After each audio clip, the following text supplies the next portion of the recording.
On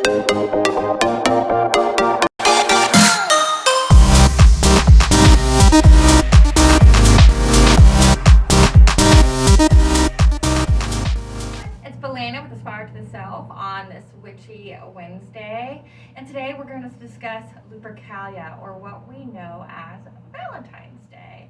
But before we get into all that, I just wanted to give a brief call out. I wasn't available to do the astrological energy forecast for last week. I had one of those rare blessings / opportunities to be called to action for fate that couldn't be avoided for myself and people that are in my tribe. So I chose to act, and so therefore I'm not going to apologize for it. However, I do take this very seriously, and I do try to keep updated with these videos. But this was just a rare instance where a lot of my life has been transformed, because that's the theme of this time period, and the cycle of the harvest season. So I mean, I'm right where I need to be, and it's been a ride, guys. It's been a ride, that's for sure. Okay, so thinking of Lupercalia. Now remember, February was named after the Roman god February, who is the god of purification. And remember, February energy, and that I discussed in our in bulk video, is the time of purification, of cleansing the stale energies of winter and welcoming in the spring energies that are full of fertility. Lupercalia is celebrated February 13th to the 15th. And on the 14th day, they honored the goddess Juno, who is known as the Roman depiction of the Greek goddess Hera. She's the goddess of marriage, of vital force and energy, of eternal youthfulness. She's a source of cyclical transformation, because she controls anything and everything that pertains to women. So including the menstrual cycle, which gives her kind of some moon-like energies. She is also called Regina, the queen. She is the daughter of Saturn, who is the god of time, and her brother and consort is named Jupiter, who is the god of thunder. Her other siblings include Neptune, Pluto, Ceres, and Vesta. Her and Jupiter created together Mars, the god of war, and Vulcan, the god of fire. So both of them are their children.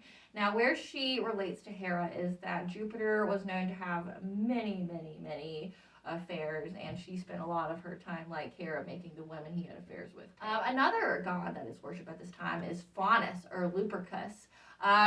It's just a fancy way of calling him Pan. He is the horn god, the lord of the forest. Please check out that video if you would like more information on that. He is the horn god. He's got the the human body. He's got the hooves and like the goat legs. So during this time, Lupercalia was celebrated in different ways, and it's ways that we currently do, but we'll get more into that. So the home of Juno is called the Hill of Palestine, and a woman would put their names in a box. So where the Valentine tradition that we have little kids do is we make a box. We have the little Valentines in them. They say, to and from. Sometimes, depending on the school you go to, they won't put who they're from. It's just everybody puts a Valentine in a box. Well, where this comes from is to honor Juno. Women would put their names in a box, and the Catholics of the city, called the Luperci priests, they would collect all the names in the box and then would give it to men who would draw out the name, and whoever's name the man drew out would be the woman who was coupled with him for the entire festival, which usually resulted in marriages, because think about it, back in that time, if you coupled or you had sex, you were forced to marriage. So this was a way to increase fertility, but it was also a way to pair people. So think like blind dating, but this way, and you're just this night could completely determine your fate. And this honor of Faunus and the god Lupercal, who was a wolf god, the Romans celebrated the birth of Romulus and Remus, whom were suckled by a she-wolf. Remember, that is where the name Rome comes from. Men would commune with both gods in the ritual by sacrificing a goat and a dog.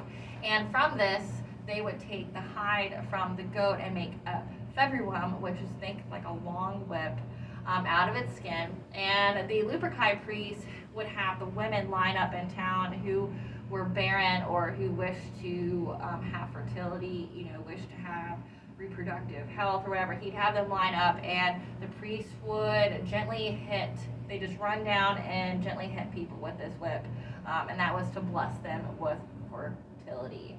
So February 14th, Valentine's name. So we already know that these little boxes are to essentially be a form of courtship. So we have little kids learn basically about a prearranged marriage this way, or to have your marriage decided by fate. By doing this, you could be coupled with somebody.